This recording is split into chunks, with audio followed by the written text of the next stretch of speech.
निवात्रम विद्यार्थियों, जैसे कि आपको पता है माध्यमिक शिक्षा बोर्ड राजस्थान अजमेर की तरफ से 12वीं कक्षा का टाइम टेबल जारी हो चुका है और 6 मार्च 2025 से परीक्षाएं शुरू होगी।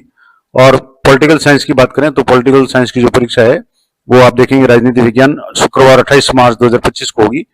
अब इस परीक्षा से पहले बोर्ड द्वारा जो यहाँ आपको पता है बोर्ड की साइट पे मॉडल पेपर जारी किए गए और मॉडल पेपर में पॉलिटिकल साइंस का जो मॉडल पेपर है यहाँ से जैसे आप देखेंगे तो मैं आपको पहले तो पेपर बता देता हूँ। यहाँ से मॉडल पेपर 2025, अब ये जो मॉडल पेपर है अब इस पे यहाँ क्लिक करेंगे तो आपको अलग अलग मॉडल पेपर यहाँ मिल जाएंगे। तो मैं 12वीं कक्षा का जो यहाँ senior secondary arts model paper है, और इसको जैसे ही आप क्लिक करेंगे तो यहाँ पूरा जो मॉडल पेपर है मैं आपको बता दूं, यहाँ से इस तरीके से ये पूरा 305 पेज का मॉडल पेपर है जिसमें अलग अलग सब्जेक्ट वाइज आपके यहाँ मिल जाएगा। अब मान लो बात करेंगे राजनीति विज्ञान की, तो जो पेपर है 305 पेज का जो मॉडल पेपर है, अब इसमें 70 नंबर पे जो भी है वो पॉलिटिकल साइंस दी हुई है। यहाँ से आप देखेंगे तो मॉडल पेपर उच्च माध्यमिक परीक्षा 2025 राजनीति विज्ञान कक्षा 12 3 घंटे और 15 मिनट का समय है। और इस तरीके से ये जैसे इसमें पहला प्रश्न है कि सोवियत राजनीतिक प्रणाली की किस विचारधारा पर आधारित थी, तो इस तरीके से ये जो पूरा पेपर है, अब मैं आपको इस पेपर को पूरा जो 3 घंटे का पेपर है उसको पूरा सॉल्व करके यानी उत्तर सहित बताने का प्रयास करूंगा। वीडियो थोड़ा सा लंबा हो सकता है, लेकिन आप अगर जानकारी करना चाहते हैं और पूरा पेपर हल करना चाहते हैं तो मैं आपको एक एक स्टेप वाइज पूरा पेपर आपको यहाँ बताने का प्रयास करूंगा। तो बात करेंगे यहाँ से, जैसे मैं आपको पेपर बता देता हूँ पूरा। यहाँ से जैसे ये पेपर है, अब ये मैंने दोनों बता दिया कि ये तो आपके जो मॉडल पेपर दिया हुआ है ये अनसॉल्व है। यहाँ से आप देखेंगे तो ये पूरा यहाँ से जैसे पहला प्रश्न है सोवियत प्रणाली किस विचारधारा पर आधारित थी, दूसरा प्रश्न है इनमें से किसने खुले द्वार की नीति अपनाई, ये जो प्रश्न है अब इन्हीं प्रश्नों को मैं आपको हल करके बताऊंगा। तो यहाँ आप एक एक प्रश्न को आप देखने, अब यहाँ कुछ निर्देश है वो आप देख लें कि पहले तो अपने रोल नंबर लिखने हैं, जो भी स्टूडेंट उनको सभी प्रश्न करने अनिवार्य है और प्रत्येक प्रश्न का उत्तर दी गई उत्तर पुस्तिका में लिखना है और जिन प्रश्नों में आंतरिक खंड है उनके उत्तर एक साथ ही लिखें। मतलब एक प्रश्न के अलग अलग भाग किए हुए हैं ABC, तो उनको एक साथ लिखना है।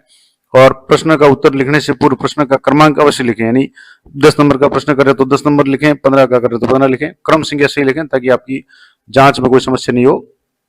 और प्रश्न क्रमांक 14 से 20 के बीच में आंतरिक विकल्प है, यानी जो 2 या विकल्प दिए हुए तो वो आप जरूर देख लें, आगे से मैं आपको बता दूंगा। और इसका जो पहला खंड है वो है बहु विकल्प प्रश्न, यानी ऑब्जेक्टिव टाइप प्रश्न है, एक से जो भी प्रश्न है यहाँ से। जैसे ये पहला प्रश्न है सोवियत प्रणाली किस विचारधारा पर आधारित थी, तो 4 ऑप्शन हैं समाजवाद, पूंजीवाद, समाजवाद, पूंजीवाद या इनमें से कोई नहीं। तो सही आंसर इसका है समाजवाद। इसको मैं थोड़ा सा आपको यहाँ मार्कर की सहायता से भी आपको यहाँ बताने का प्रयास करता हूँ। यहाँ से जैसे ये अब ये इसका जो सही आंसर है वो हो गया समाजवाद। अगला हमारा जो प्रश्न है यहाँ से, अभी ये थोड़ा सा बार बार समस्या होगी तो मैं इसको बंद कर देता हूँ। दूसरा है इनमें से खुले द्वार की नीति किसने अपनाई, दक्षिण कोरिया, चीन, जापान या अमेरिका। इसका सही आंसर है चीन। खुले द्वार की नीति चीन ने अपनाई थी।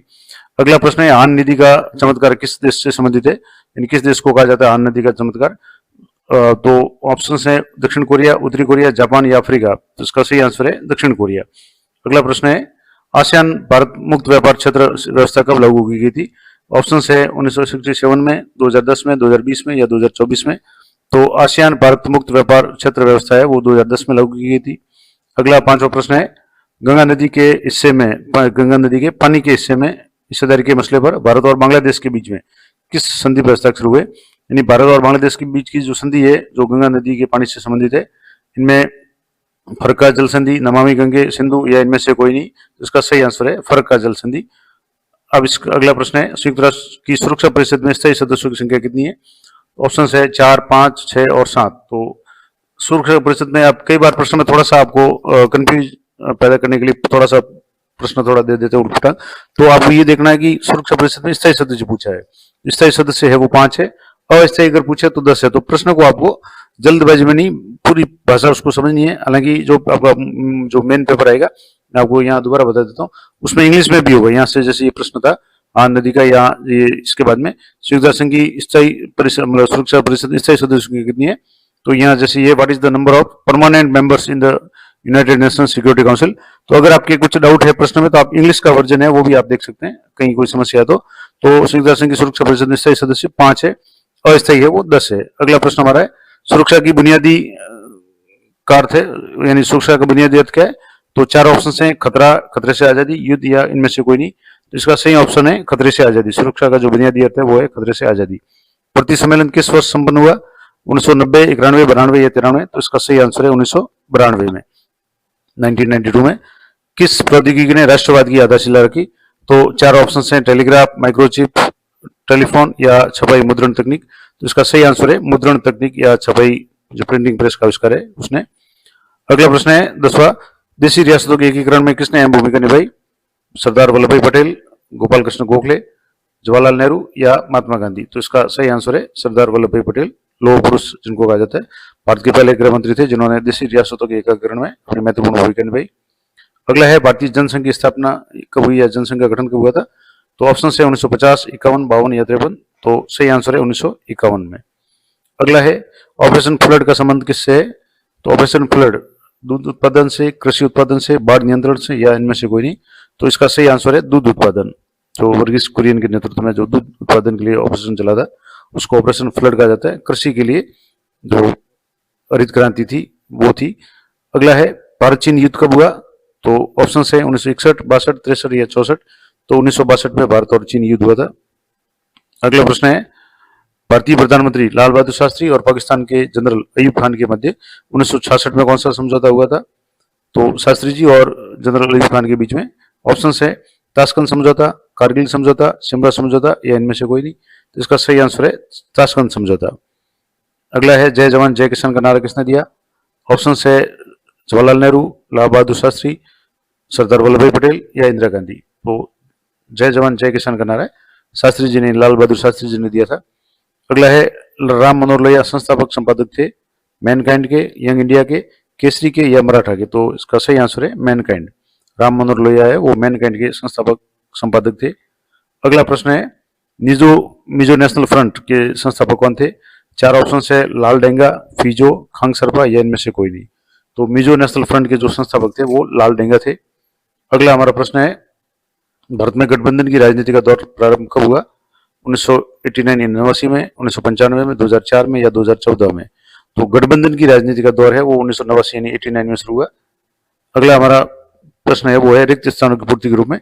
तो कुछ रिक्त स्थान दिए हुए हैं कि कौन सा वर्ष 2007 में खाली जगह दक्षिण का सदस्य बना, यानी कौन सा देश 2007 में दक्षिण का सदस्य बना? मैं आपको उत्तर भी बता दूंगा। इसका अगला प्रश्न है 18वां दक्षिण सम्मेलन नेपाल में किस साल हुआ था? अगला है सुरक्षा की नीति का संबंध युद्ध की आशंका को रोकने में होता है जिससे खाली जगह कहा जाता है। और अगला प्रश्न है भारत ने कौन से वर्ष में क्योटो प्रोटोकॉल पर हस्ताक्षर किए थे?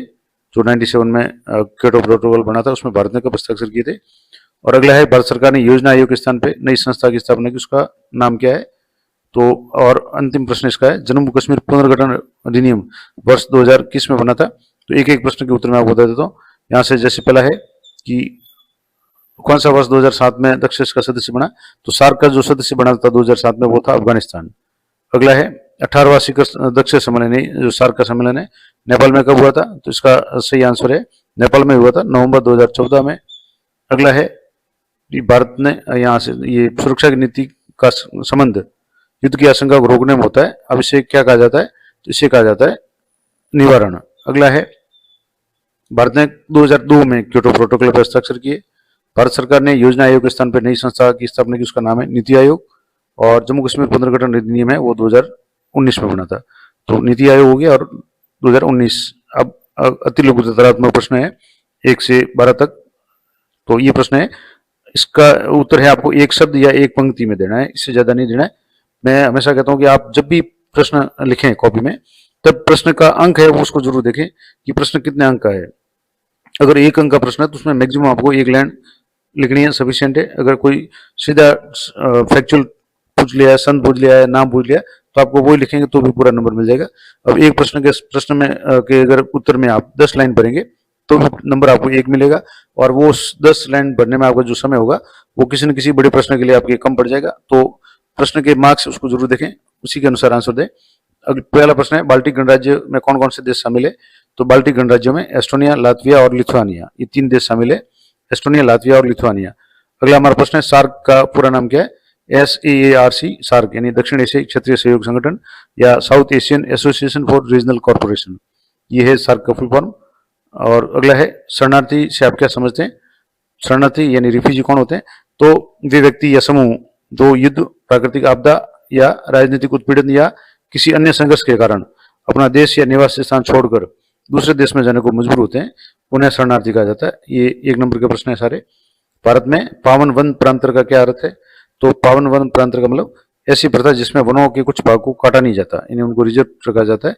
जो भी समुदाय वहां रहता है वो मानता है कि वहां उन वनों में वहां के स्थानीय देवता या किसी पुण्य आत्मा का वास होता है और इन्हें वन प्रांत, पावन वन प्रांत कहा जाता है। और अमूमन गांव के बाहर का जो भी ओरण वगैरह होते हैं उसमें इस तरह के वृक्ष होते हैं जिन्हें कोई भी व्यक्ति है वो काटता नहीं है। अगला है मैकडोनाल्डीकरण से क्या समझते हैं?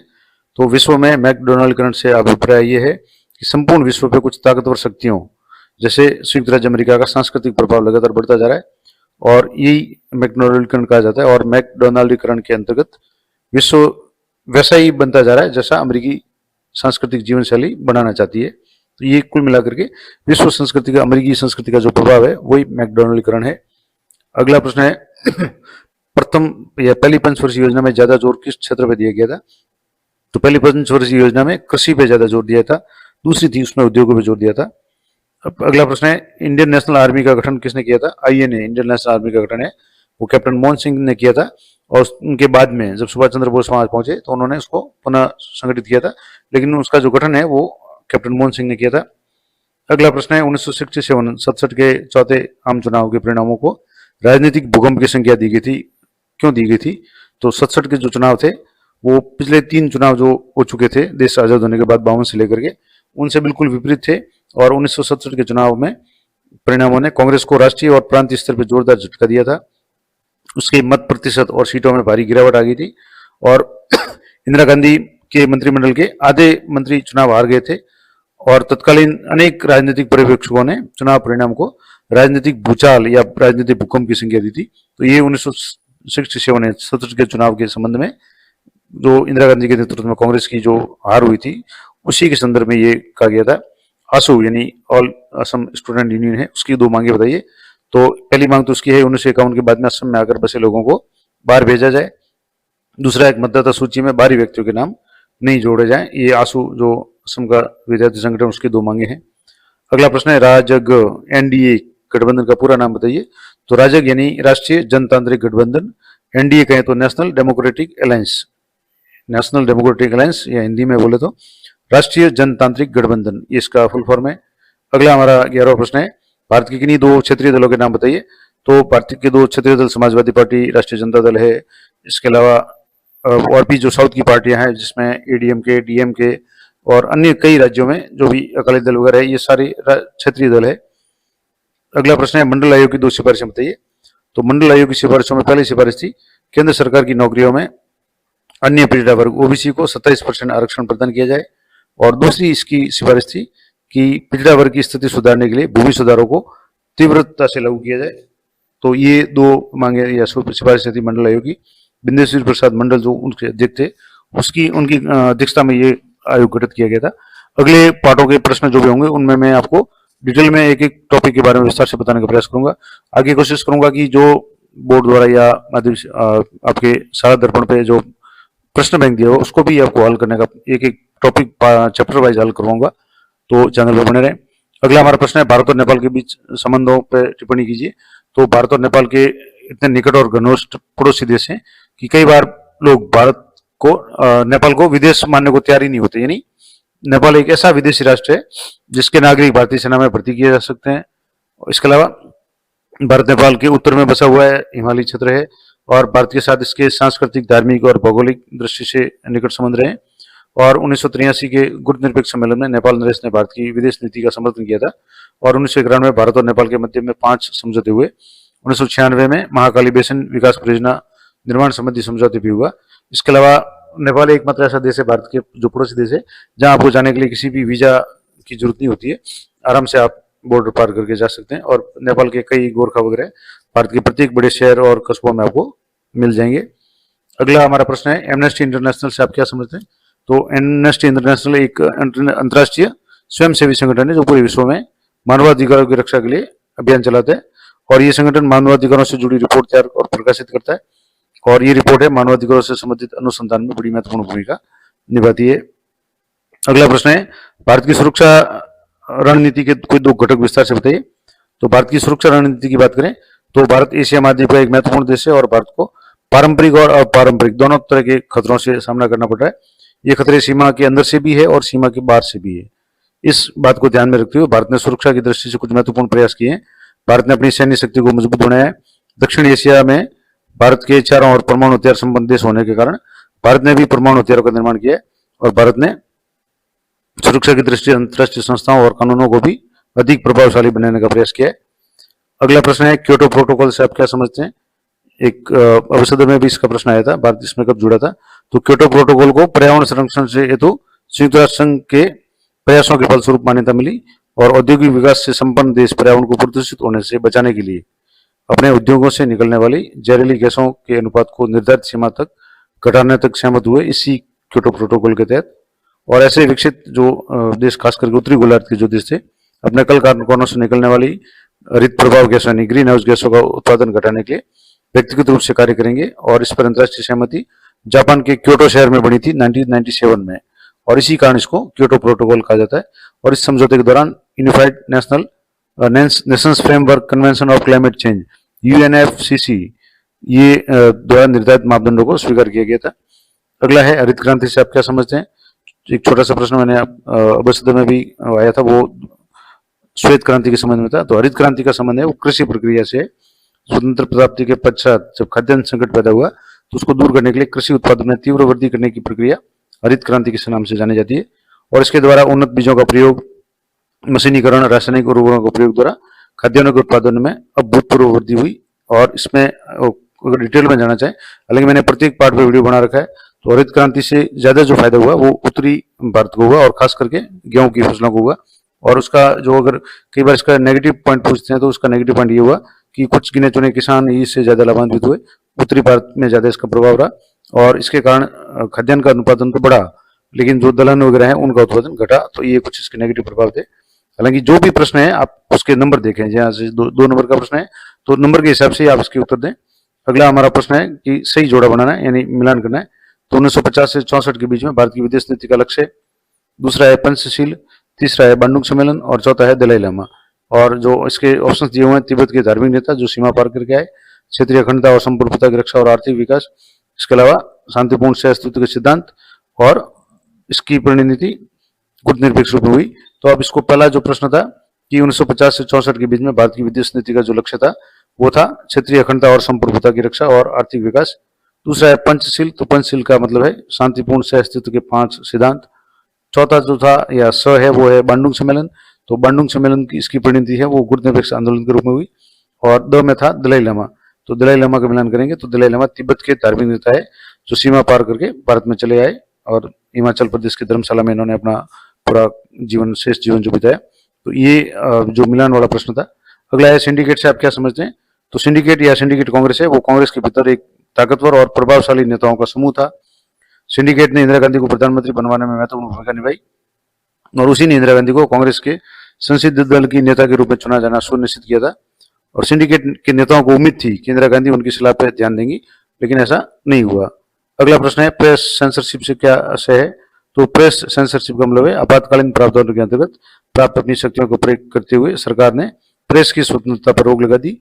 और खासकर जैसे ये बात करें देश आजादी की बात, तो इंदिरा गांधी ने जब आपातकाल लगाया था उस समय की बात है, समाचार पत्रों को कहा गया कि कुछ भी छापने से पहले सरकार की पूर्व अनुमति लेना आवश्यक होगा और इसी को प्रेस सेंसरशिप के नाम से जाना जाता है। अगला है पूर्वोत्तर के राज्यों में राजनीति पे किन्हीं 2 प्रमुख मुद्दों के बारे में बताइए।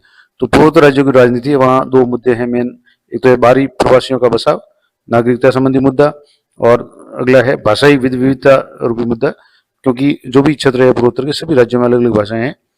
अगला है भारत में गठबंधन की राजनीति पर अपना विचार व्यक्त कीजिए या लिखिए। तो भारत में गठबंधन की राजनीति है, तो गठबंधन का मतलब हो गया कि जब ऐसी स्थिति हो जब किसी भी दल को स्पष्ट बहुमत नहीं मिले तो 1, 2 या 2 से अधिक दल मिलकर के जो भी सरकार बनाते हैं उसी को गठबंधन सरकार कहा जाता है। तो ऐसी राजनीति जिसमें चुनाव के पूर्व या पश्चात आवश्यकता अनुसार, यानी गठबंधन भी 2 तरह के होते हैं, चुनाव पूर्व और चुनाव के पश्चात के, तो दलों के सरकार के गठन अथवा अन्य मामलों में जैसे राष्ट्रपति चुनाव वगैरह में आपसी सहमति बन जाए और वे सामान्यतः एक स्वीकृत न्यूनतम साझे कार्यक्रम कॉमन मिनिमम प्रोग्राम के अंतर्गत राज्य में राजनीति चलाए तो उसके गठबंधन की राजनीति कहा जाता है। अब है खंड स, इसमें दीर्घकालिक प्रश्न है जिसमें उत्तर सीमा इनकी 100 शब्दों तक आपको देने होंगे और ये 3 नंबर के प्रश्न है। अब इसमें 14वां प्रश्न है, दक्षिण पूर्व एशियाई राष्ट्रों का संगठन आसियान पे टिप्पणी लिखनी है या अथवा में। तो ये आप जरूर ध्यान दें कि जो भी प्रश्न 14 से आगे कि वो अथवा में, तो इनमें दो में से जहां भी अथवा दिया दोनों में से एक प्रश्न का उत्तर आपको लिखना है। तो या तो आप आसियान के बारे में लिखें या 1970 के बाद में चीनी अर्थव्यवस्था में आए परिवर्तनों पर टिप्पणी लिखिए। ये 3 नंबर का प्रश्न है। तो आसियान की बात करें तो आसियान की स्थापना, तो आसियान है वो दक्षिण पूर्व एशियाई राष्ट्रों का संगठन है और इसकी स्थापना 1967 में बैंकॉक में की गई और इस संगठन के प्रारंभिक सदस्य देशों में इंडोनेशिया है, मलेशिया है, फिलीपींस है, सिंगापुर है, थाईलैंड थे। बाद में ब्रुनई, दारुसलाम, वियतनाम, लाओस और म्यांमार और कंबोडिया भी इसमें शामिल हो गए और वर्तमान में इसकी सदस्य संख्या 10 है। इसका जो मुख्यालय है वो इंडोनेशिया की राजधानी जकार्ता में है। आसियान की प्रमुख विशेषताएं क्या क्या है, तो आसियान की प्रमुख विशेषताओं में या इसकी जो प्रमुख संस्थाओं में आसियान सुरक्षा समुदाय, आर्थिक आसियान समुदाय और आसियान सामाजिक सांस्कृतिक समुदाय है। अब जिनका विवरण किस तरीके से, तो आसियान सुरक्षा समुदाय, आसियान जो है वो आसियान सुरक्षा समुदाय क्षेत्रीय विभागों को सैनिक टकराव तक ले जाने की सहमति पर आधारित है और 2003 में तक आसियान के सदस्य देशों ने कई समझौते किए जिनके माध्यम से प्रत्येक देश ने शांति, सहयोग, निष्पक्षता और हस्तक्षेप को बढ़ावा देने और आपसी राष्ट्र के आपसी अंतर और संप्रभुता के अधिकारों का सम्मान करने पर अपनी वचनबद्धता प्रकट की। 1994 में आसियान देशों की सुरक्षा एवं विदेश नीतियों में तालमेल बनाए रखने के लिए आसियान क्षेत्रीय मंच की स्थापना की गई। अगला है आसियान आर्थिक समुदाय। आसियान आर्थिक समुदाय का उद्देश्य आसियान देशों को का साझा बाजार और उत्पादन आधार तैयार करना और इस क्षेत्र में आर्थिक और सामाजिक विकास में सहयोग प्रदान करना है और ये संगठन इस क्षेत्र के देशों के आर्थिक विवादों को निपटाने के लिए भी वर्तमान प्रणाली है उसमें भी सुधार करना चाहता है और आसियान ने निवेश जिसमें श्रम और सेवाओं के संबंध में मुक्त व्यापार क्षेत्र बनाने पर, फ्री जो ट्रेड एरिया है बनाने पर भी ध्यान दिया है और इस प्रस्ताव पर आसियान के बीच में बातचीत की शुरुआत संयुक्त राज्य अमेरिका और चीन ने भी कर दी है। और तीसरा है कि आसियान सामाजिक सांस्कृतिक समुदाय, आसियान का ये समुदाय है वो संबंधित देशों में शैक्षिक विकास, सामाजिक कल्याण, जनसंख्या नियंत्रण, संचार और सांस्कृतिक गतिविधियों में पारस्परिक सहयोग बढ़ावा देने का कार्य कर रहा है। और आसियान का जो विजन दस्तावेज 2020 है उसमें जो इसकी किस प्रकार व्याख्या करेंगे, तो इसमें आसियान के विजन 2020 में अंतर्राष्ट्रीय समुदाय में आसियान की बहुमुखी भूमिका को प्रधानता दी गई है। इसके अलावा टकराव के स्थान पर बातचीत को बढ़ावा देने की बात की गई है। आसियान के विजन 2020 दस्तावेज के अंतर्गत आसियान एक आसियान समुदाय सुरक्षा समुदाय, एक आसियान आर्थिक समुदाय और आसियान सामाजिक समुदाय, सांस्कृतिक समुदाय बनाने की संकल्पना की गई है और विजन 2020 के अंतर्गत क्षेत्रीय आर्थिक एकीकरण, वित्तीय सहयोग और व्यापार उदारीकरण के विभिन्न उपायों पर बल दिया गया है। दूसरा प्रश्न था चीन का जो 1970 के दशक के बाद में क्या नीति अपनाई, तो नई आर्थिक नीतियों के लाभकारी परिणाम क्या क्या रहे, तो इससे चीन को जब नीति अपनाई इससे गतिहीनता से उबरने की सहायता मिली और नई आर्थिक नीतियों के लाभकारी परिणाम क्या क्या रहे। पहला था कि कृषि उत्पादों और ग्रामीण क्षेत्र की जो आय है उसमें वृद्धि हुई और चीन ने 1982 में कृषि के निजीकरण के पश्चात कृषि उत्पादों और ग्रामीण आय में उल्लेखनीय वृद्धि हुई और ग्रामीण अर्थव्यवस्था में बचतों की मात्रा में बड़ी वृद्धि हुई और जिससे ग्रामीण उद्योगों की मात्रा में भी तीव्र गति से वृद्धि हुई। इसके अलावा अर्थव्यवस्था की तीव्र दर हुई जिसमें आर्थिक नीतियों के कारण उद्योग और कृषि दोनों क्षेत्रों में अर्थव्यवस्था की दर बढ़ी, विदेशी व्यापार में वृद्धि हुई। इसके अलावा प्रत्यक्ष विदेशी निवेश में भी जो भी है चीन है वो सबसे विश्व में आकर्षक देश बनकर के उभरा। इस तरीके से इसके परिणाम थे। इसके अलावा चीन का जो विदेशी मुद्रा भंडार था उसमें भी बढ़ोतरी हुई और इसी ताकत के आधार पर चीन दूसरे देशों में आज भी निवेश कर रहा है। अगला हमारा 15वां प्रश्न है, भारत को सुरक्षा परिषद के स्थायी सदस्य बनाने के पक्ष में विस्तार से तर्क दीजिए। यानी आप चाहते हैं कि भारत सुरक्षा परिषद का स्थायी सदस्य बने क्योंकि अभी 5 देश है तो भारत भी समय समय पर मांग कर रहा है, तो उसके पक्ष में तर्क देने या विश्व के राष्ट्रों को अंतर्राष्ट्रीय संगठन क्यों चाहिए, जैसे संयुक्त राष्ट्र संघ जैसे जो भी अंतर्राष्ट्रीय संगठन है उसकी क्या आवश्यकता है, उस पर आपको 3 नंबर का ये प्रश्न है। तो आज भारत विश्व के शक्तिशाली देशों में गिना जाता है, अतः उससे सुरक्षा परिषद में स्थायी सदस्यता प्राप्त होनी चाहिए। उसके पीछे कुछ तर्क है, वो क्या है, यानी अपने को कुछ ठोस पॉइंट देना है। तो पहला पॉइंट तो ये है कि भारत विश्व में सबसे बड़ी आबादी वाला देश है। दूसरा, भारत विश्व में सबसे बड़ा लोकतांत्रिक देश है। तीसरा है, संयुक्त राष्ट्र संघ के शांति बहाल के जितने भी प्रयास हुए हैं जहां भी शांति सेना भेजी गई है भारत ने हमेशा ठोस भूमिका निभाई है और समय समय पर अपनी शांति सेना भेजी है। चौथा है कि भारत अंतर्राष्ट्रीय परिदृश्य पर एक बड़ी आर्थिक शक्ति के रूप में उभर रहा है। पांचवा है, भारत ने संयुक्त राष्ट्र संघ के बजट में नियमित रूप से अपना अंशदान दिया है और कभी भी भुगतान से चूका नहीं है। जो भी अंशदान है उसका परसेंटेज है भारत नियमित रूप से दे रहा है। और भारत ने सदैव शीत युद्ध और सैन्य गुटबंदी का विरोध किया है। इसके अलावा भारतीय संस्कृति हमेशा से ही सदैव से ही अहिंसा, शांति और सहयोग की समर्थक रही है अतः भारत को सुरक्षा परिषद का सदस्य बनाना चाहिए। इस तरीके के आपको पॉइंट वाइज जब उत्तर लिखेंगे तो आपको पूरे के पूरे मार्क्स मिलेंगे। तो किसी भी प्रश्न में आप पॉइंट जरूर बनाएं। या दूसरा जो प्रश्न था कि अंतर्राष्ट्रीय संगठनों की आवश्यकता क्यों है, तो संयुक्त राज्य जैसे अंतर्राष्ट्रीय जो भी संगठन है उनकी आवश्यकता क्यों है, तो पहला है कि अंतर्राष्ट्रीय समस्याओं के शांतिपूर्ण समाधान के लिए दो या दो से अधिक देशों के बीच में अगर कोई विवाद उपजता है तो उसका शांतिपूर्ण समाधान करना है, तो वो आप बातचीत के जरिए हो सकता है और इसके लिए एक अंतर्राष्ट्रीय संगठन की भूमिका है बहुत महत्वपूर्ण हो जाती है। तो समस्याओं के शांतिपूर्ण समाधान में सदस्य देशों की ऐसे संगठनों को सहायता करते हैं। अगला है चुनौतीपूर्ण समस्याओं के समाधान में विभिन्न देशों को मिलकर कार्य करने में सहायता करना, और अंतर्राष्ट्रीय संगठन जैसे चुनौतीपूर्ण समस्याओं के समाधान के लिए आवश्यक होते हैं और निपटने के लिए विभिन्न देशों को सहयोग मिलकर के करना पड़ता है। इसके अलावा सहयोग करने के उपाय और सूचनाएं जुटाने में सहायता करना। अभी ये मैं एक एक पॉइंट पढ़ाऊँ तो बहुत लंबा हो जाएगा, तो अभी ये पॉइंट देख ले। अब अगला प्रश्न है सोशलिस्ट पार्टी पर विस्तार पूर्वक लेख लिखिए या भारतीय जनसंघ पर विस्तार पूर्वक लेख लिखिए। तो सोशलिस्ट पार्टी है, इसका जैसे 1934 में कांग्रेस सोशलिस्ट पार्टी का गठन हुआ था और ये कांग्रेस से अलग जो समाजवादियों ने कांग्रेस से अलग होकर के सोशलिस्ट पार्टी बनाई थी। सोशलिस्ट पार्टी के भी कई विभाजन हुए जिसमें और इन दलों में जैसे किसान मजदूर प्रजा पार्टी, प्रजा सोशलिस्ट पार्टी और संयुक्त सोशलिस्ट पार्टी का नाम है। जयप्रकाश नारायण, अच्युत पटवर्धन, अशोक मेहता, आचार्य नरेंद्र देव, राम मनोहर लोहिया और एस.एम. जोशी जैसे प्रमुख सोशलिस्ट नेता थे। अब सोशलिस्ट पार्टी को मजबूत को बनाने के लिए जो मजबूर होने वाली परिस्थितियां कौन कौन सी थी, तो कांग्रेस द्वारा 1948 में अपने संविधान में परिवर्तन किया गया ताकि कांग्रेस के सदस्य दोहरी सदस्य नहीं ले सके। अतः कांग्रेस के जो समाजवादी सदस्य थे उन्होंने 1948 में अलग होकर के सोशलिस्ट पार्टी बनाने के लिए मजबूर हुए। दूसरा, सोशलिस्ट पार्टी द्वारा कांग्रेस की आलोचना करने के भी दो आधार थे। पहला था कि सोशलिस्ट पार्टी का मत था कि कांग्रेस पूंजीपतियों और जमींदारों की हिमायत कर रही है और गरीब और मजदूरों की, किसानों की उपेक्षा कर रही है। दूसरा, सोशलिस्ट पार्टी है वो लोकतांत्रिक समाजवाद की विचारधारा में यकीन करती थी, जबकि कांग्रेस और साम्यवादी दलों की जो है वो अपने उनसे पृथक समझती थी, इसलिए ये पूरा था। अब दूसरा, ये अथवा में जो प्रश्न था ये भारतीय जनसंघ के बारे में, तो भारतीय जनसंघ का गठन 1951 में हुआ था। इसके संस्थापक सदस्य वो अध्यक्ष थे वो श्यामा प्रसाद मुखर्जी थे। इसकी जड़ें स्वतंत्रता से पूर्व सक्रिय राष्ट्रीय स्वयंसेवक संघ आरएसएस और हिंदू महासभा में खोजी जा सकती है। और प्रारंभिक वर्षों में इस पार्टी को हिंदी भाषी राज्यों जैसे राजस्थान, मध्य प्रदेश, दिल्ली, उत्तर प्रदेश के शहरी क्षेत्रों में समर्थन मिला। जनसंघ के नेताओं में श्यामा प्रसाद मुखर्जी, दीनदयाल उपाध्याय, बलराज मधो के नाम शामिल है और भारतीय जनता पार्टी की जड़ें भी इसी जनसंघ में है। अब जनसंघ की जो विचारधारा थी वो थी कि जनसंघ ने एक देश, एक संस्कृति, एक राष्ट्र के विचार पर बल दिया और इनका मानना था कि देश भारतीय संस्कृति और परंपरा के आधार पर आधुनिक, प्रगतिशील और ताकतवर बन सकता है। अगला है, जनसंघ ने भारत और पाकिस्तान को एक करके अखंड भारत बनाने की बात कही और जनसंघ ने अंग्रेजी को हटा करके हिंदी को राष्ट्रभाषा या राजभाषा बनाने का पक्षधर था और इसने धार्मिक और सांस्कृतिक अल्पसंख्यकों को रियायत देने की बात का भी विरोध किया था। इस तरीके से ये जनसंघ की कुछ विशेषताएं थी। अगला है, नक्सलवादी आंदोलन से आप क्या समझते हैं, या अथवा में है 1975 के राष्ट्रीय आपातकाल की घोषणा के लिए सरकार ने क्या कारण बताए थे। तो नक्सलवादी आंदोलन की बात करें तो नक्सलवाद शब्द है उसकी उत्पत्ति पश्चिम बंगाल के नक्सलवाड़ी गांव से हुई है और इसे सामान्य भाषा में माओवाद भी कहा जाता है।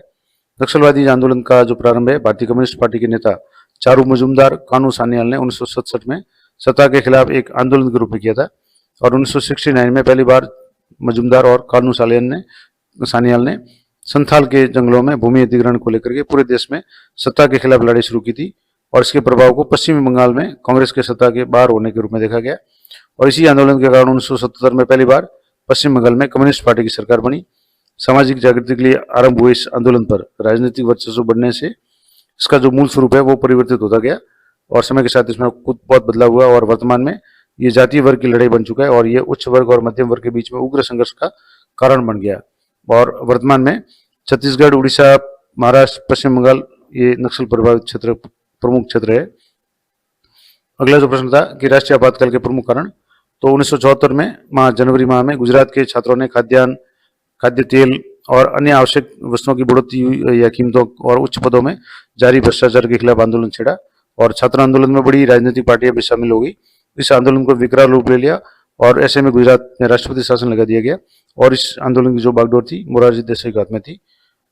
और 1974 में मार्च में बढ़ी हुई खाद्य कीमतों, खाद्यान्न के अभाव, बेरोजगारी, इसके खिलाफ में बिहार में भी छात्रों ने आंदोलन छेड़ा और बिहार में जो छात्रों ने आंदोलन की अगुवाई के लिए जयप्रकाश नारायण को बुलावा भेजा था और जेपी ने छात्रों का निमंत्रण इस बात पर स्वीकार किया था कि आंदोलन पूरी तरह से अहिंसक रहेगा और यह आंदोलन अपने आप को बिहार तक सीमित नहीं रखेगा और इसी शर्त पे वो जयप्रकाश नारायण ने इस छात्र जो आंदोलन था उसका नेतृत्व किया था, और इस आंदोलन के ने एक राजनीतिक चरित्र ग्रहण किया और उसके भीतर राष्ट्रव्यापी अपील की गई और जीवन के हर क्षेत्र के लोग इस आंदोलन से जुड़े। और जयप्रकाश नारायण ने बिहार की कांग्रेस सरकार को बर्खास्त करने की मांग की और उन्होंने सामाजिक, आर्थिक और राजनीतिक दायरे में संपूर्ण क्रांति का आह्वान किया।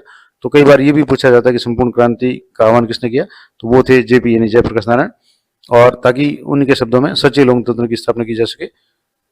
अगला है रेलवे कर्मियों के संघर्ष से संबंधित जो भी राष्ट्रीय समन्वय समिति थी, उसने जॉर्ज फर्नांडिस, जो बाद में देश के मंत्री भी बने, कैबिनेट मंत्री बने, के नेतृत्व में रेलवे कर्मचारियों की एक राष्ट्रव्यापी हड़ताल का आह्वान किया गया और सरकार इन मांगों के खिलाफ थी। ऐसे में भारत के इस सबसे बड़े सार्वजनिक उद्यम के कर्मचारी 1974 में मई महीने में हड़ताल में चले गए और रेलवे कर्मचारियों की हड़ताल है, इससे मजदूरों में असंतोष को और बढ़ावा मिला। और सबसे जो इम्पोर्टेंट बात था या घटना थी वो थी 12 जून 1975 को इलाहाबाद उच्च न्यायालय के न्यायाधीश जगमोहन लाल सिन्हा ने एक फैसला सुनाया और इस फैसले में उन्होंने इंदिरा गांधी के लिए जो निर्वाचन था इलाहाबाद हाईकोर्ट के द्वारा, इंदिरा गांधी के निर्वाचन को असंवैधानिक करार दिया। और उच्च न्यायालय के फैसले का मतलब ये था कि इंदिरा गांधी अब कानूनन सांसद नहीं रही, और जब सांसद नहीं रही तो प्रधानमंत्री रहने का हक नहीं था। और 24 जून 1975 को सर्वोच्च न्यायालय ने उच्च न्यायालय के फैसले पर आंशिक स्थगन आदेश देते हुए सुनाते हुए कहा कि अब जब तक फैसले की लेकर के अपील की सुनवाई नहीं होती तब तक इंदिरा गांधी है वो सांसद बनी रहेगी, लेकिन लोकसभा की कार्रवाई में भाग नहीं ले सकेगी। इस तरीके से ये 1975 की घटना थी। अब है निबंधात्मक प्रश्न जो खंड 2 में है। शब्द सीमा इसकी 250 शब्द है। अब जिसमें पहला प्रश्न है कि शीत युद्ध के समय भारत और सोवियत संघ के संबंधों का वर्णन कीजिए, या सोवियत खेमे के विघटन की घटना चक्र पे लेख लिखना है। तो ये पूरे बड़े प्रश्न हैं, बहुत बड़े हो जाएंगे, तो मैं ये पूरी पीडीएफ है आपको टेलीग्राम चैनल पर दे दूंगा, तो वहां से आप देख सकते हैं। जैसे शीत युद्ध के दौरान भारत और रूस के बहुत गहरे संबंध थे और आलोचनाओं को ये कहने का अवसर भी मिला कि भारत सोवियत गुट का एक अंग है, और कई लोगों ने कहा कि भारत का झुकाव है वो सोवियत संघ की तरफ है। और ये जो संबंध थे बहुआयामी थे, जिसमें आर्थिक संबंध भी थे। इसके अलावा सोवियत संघ ने समय समय पे भारत में जो भिलाई, बोकारो जो स्टील प्लांट है उसमें भी सहयोग दिया, विशाखापट्टनम या इस्पात कारखानों में। भारत हेवी इलेक्ट्रिकल्स जैसे मशीनी वगैरह इसमें भी सहायता दी। सैन्य सहायता समय पर दी। भारत को जो हथियारों का सबसे बड़ा जो निर्यातक देश था वो भारत के लिए सोवियत संघ था। इसके अलावा अन्य जो भी टेक्निक है वो भी दी थी। राजनीतिक संबंध भी भारत के रूस से बहुत अच्छे रहे, और सोवियत संघ ने कश्मीर मसले पे संयुक्त राष्ट्र संघ में भारत के रुख का समर्थन किया था। और इसके अलावा 1971 में भारत पाकिस्तान युद्ध के दौरान सोवियत संघ ने भारत की मदद की थी, और भारत ने भी सोवियत की विदेश नीति का अप्रत्यक्ष रूप से महत्वपूर्ण तरीके से समर्थन भी किया है। इसके अलावा भारत और सोवियत संघ के सांस्कृतिक संबंध भी बहुत पुराने हैं। भारत में निर्मित जो फिल्में वगैरह वो सोवियत संघ में खूब लोकप्रिय है। इसके अलावा भारतीय लेखकों कलाकारों ने भी सोवियत संघ की यात्राएं की। और दूसरा था कि विश्व की दूसरी महाशक्ति सोवियत संघ का जो विघटन हुआ वो किस तरीके से हुआ। तो 1991 में अचानक सोवियत संघ बिखर गया और से 15 जो गणराज्य अलग हुए थे। इसके क्या क्या कारण थे? तो पहला कारण था राजनीतिक आर्थिक संस्थाओं की अंदरूनी कमजोरियां। दूसरा, संसाधनों का अधिकांश भाग परमाणु युद्ध और सैन्य साजो सामान पर खर्च करना। तीसरा था औद्योगिकरण के क्षेत्र में पिछड़ना। अगर डिटेल में चाहे तो मैं टेलीग्राम पे आपको ये पूरी पीडीएफ दे दूंगा। अगला था कम्युनिस्ट पार्टी का अंकुश, जो 70 सालों तक कम्युनिस्ट पार्टी ने सोवियत संघ पर शासन किया। इसके अलावा गोर्बाचोव द्वारा जो सुधार की नीति अपनाई गई थी और जनता को प्राप्त अभिव्यक्ति की जो स्वतंत्रता थी, इसने भी सोवियत संघ के विघटन में महत्वपूर्ण भूमिका निभाई। और राष्ट्रवादी भावना और संप्रभुता की इच्छा का उभार हुआ, खासकर रूस और बाल्टिक गणराज्य जिसमें एस्टोनिया, लातविया या लिथुआनिया जो शामिल थे, यूक्रेन, जॉर्जिया वगैरह जो भी देश थे, ये सारे इसमें राष्ट्रवादी भावना का बहुत ज्यादा उभार हुआ। अब इसका अगला जो प्रश्न है वो है कि वैश्वीकरण की आर्थिक परिणति क्या हुई, या इसी संदर्भ में वैश्वीकरण ने भारत पर क्या प्रभाव डाला। 4 नंबर का प्रश्न है, या वैश्वीकरण क्या है और वैश्वीकरण के सांस्कृतिक और राजनीतिक प्रभाव को विस्तार से लिखना है। तो ये भी आपको वैश्वीकरण से संबंधित पूरा डिटेल में आपको ये करना है। तो ये बड़ा प्रश्न है, तो मैं इसको पूरा एक एक नहीं बताऊंगा, आप पीडीएफ देख लेना। और वैश्वीकरण का भारत पर क्या प्रभाव पड़ा, ये भी आप जो कोशिश करें कि इसको एक बार लिखने के बाद में पॉइंट वाइज लिखे तो और भी बढ़िया है। इसके अलावा वैश्वीकरण का सांस्कृतिक समरूपता या वैश्वीकरण का क्या प्रभाव है, तो मैकडोनल्डीकरण वगैरह है, ये जो नीली जींस है, बर्गर है, मसाला डोसा वगैरह, इसके संबंध में भी आप कुछ टॉपिक्स जो आपने पढ़े हैं वो लिख दें।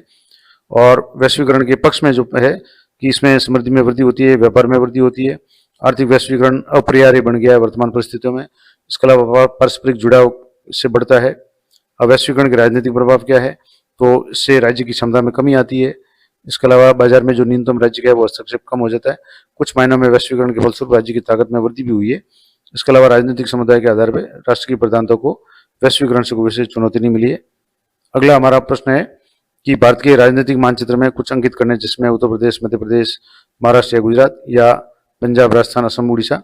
अगर आपके मैप आता है तो इस तरीके का जो मैप है, इसमें भारत के मैप में आपको ये सारे बताने हैं, जिसमें यहाँ से जैसे भारत का अगर मैप दिया तो ये राजस्थान है, ये पंजाब है, यहाँ उड़ीसा है, असम है, इस तरीके से आपको मैप में मेंशन करना है। तो ये पूरा मैंने आपको बता दिया। इसके अलावा जैसे मान लो दूसरा जो प्रश्न था जिसमें गुजरात शो करना था, तो यहाँ गुजरात हो गया, ये मध्य प्रदेश हो गया, ये महाराष्ट्र हो गया और ये उत्तर प्रदेश हो गया, ये राजस्थान हो गया, पंजाब, हरियाणा, हिमाचल वगैरह, जम्मू कश्मीर, लेह लद्दाख, उत्तर प्रदेश और उत्तराखंड वगैरह, जो भी ये आप पूरे भारत का नक्शा आपके दिमाग में होना चाहिए ताकि आप आसानी से लिख सकें, कोई भी अगर पूछे तो। ये पूरा मैंने डिटेल में बता दिया। जो मॉडल पेपर आपका था जो बोर्ड द्वारा जारी किया गया था, उसको मैंने पूरा विस्तार से हल करके बता दिया। आशा करता हूँ आपके लिए उपयोगी रहेगा। और अगले वीडियो में मैं आपको जो प्रश्न बैंक जारी किया गया है उसका एक एक चैप्टर वाइज वीडियो बना करके बताने का प्रयास करूंगा। तो मिलते हैं नेक्स्ट वीडियो में, तब तक जय हिंद, जय भारत।